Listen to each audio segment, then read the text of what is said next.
I was planning on spending my life in the military. That was my whole ambition since I was a child. All my family and all both sides were all in the military. My dad's ex-Army, my stepfather's ex-Army. When I first joined the Navy, it was 5 days after my 17th birthday. I was in boot camp. Believe it or not, I was pampered. I was pampered in boot camp because I was so young. Everybody looked out for me. Everybody tried helping me so I would make it. It was like a big family. I showed up for duty on the holiday weekend in September, and they told me, oh, you didn't have to be here yet. They had nobody that was really able to show me where to go, what to do. And there was a couple guys that were like, well, hey, you're new, why don't you come hang out with us? So we went to New York City, hung out at the Army and Navy Hotel. I ended up passing out, waking up with somebody tugging my pants off and another person standing above me ejaculating on my face. And the one that was trying to pull my pants off was trying to grab at my genitals. And I freaked out. I didn't know. It was wow. And I got up, I ran in the bathroom, locked myself in there, kept washing my face. Didn't sleep the rest of the night. Next morning, I took a bus back to the ship, reported it, and got told I was a liar, that I just wanted to go back home. And the master at arms that I spoke to told me that he would speak with these gentlemen about it. And after he did that, my life turned to hell. They started bullying me, they would rob me, they would beat me. And every single time I complained, the assaults escalated worse. They got more aggressive. Instead of getting smacked in the face, I'd be waking up with them pulling my clothes off me, trying to shove their penis in my anus, trying to make me give them oral sex. And it was horrible. And this was within a month's time. And I tried committing suicide. I got caught in the middle of trying to do it. And I called home and I was upset. And my family's like, leave, come home. So I did. I came home and we went straight to meet a congressman. And I told my story to him. And his advice was, don't go back yet. I'm going to investigate this. The police started looking for me because I was AWOL. So I started living on the streets because I didn't want my mom or my dad to get in trouble because I was in their home. And I ended up getting caught. I got arrested. I was stealing hot dogs out of a store. And they sent me to jail. And that's when they found out who I was. And I was a basket case. I was a wreck. This was done by a forensic social worker from while I was incarcerated.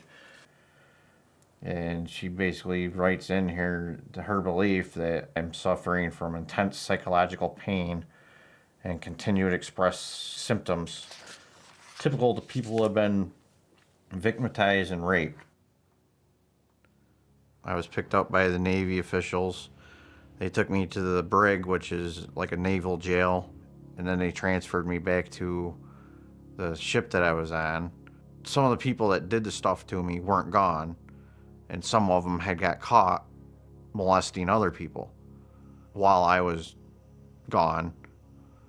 When I came back, it was worse. The gang of molesters decided one time that they were going to ransack me while I was in the shower, beat the crap out of me, shoved me on the ground, tried shoving a bottle of shampoo up me. Then they ended up proceeding to get a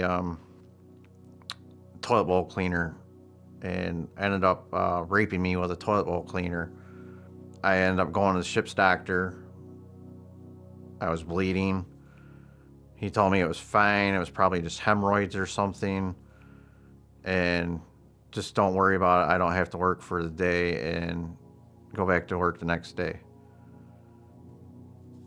And that's what I dealt with. And these guys kept getting away with this. And I got to the point I could not do it. So I left. I turned myself in. The captain came and talked to me. He says, "Well, I'm going to hook you up with a lawyer because I think you need to be represented because we're going to take you and court martial you." I met with this lawyer. He says, "Well, we got two choices." He goes, "We can go through your court martial. They're going to give you 6 months confinement to the ship." He says, "I don't think you need that." He goes, "How about we ask him for another honorable discharge?" He says, "You'll be right out." He says, "You'll be gone within a week." Okay, I'll I'll do that. I'm just turning 18, you know. I was at the mental state where you could have gave me a death certificate for me to sign and I would have signed it. I went to the VA hospital in Syracuse for my post-traumatic stress disorder, and they denied me due to the fact that my discharge. So I appealed their decision. 7 days after I appealed their decision, my VA benefits and rights were taken away. I admit to going AWOL. I know it was wrong, but them not helping me to keep me from being sexually assaulted, terrorized, beat, robbed, I had my reasons why I went AWOL. I don't know anybody in their right state of mind who wouldn't have done the same thing if they were in my shoes. I'm speaking out now partially because I'm upset about how I've been treated. Also because I don't think that other people that have had this happen to them should stay hidden anymore. I think we all need to speak out. There's unity in voices. We can move mountains together if we pushed. If we stay hidden, we're not going to get anywhere. Every single time I talk about this, I feel like I'm shedding a piece of skin off me that has been holding me in. And yeah, it hurts. But afterwards, the calm is so much better than that hurt.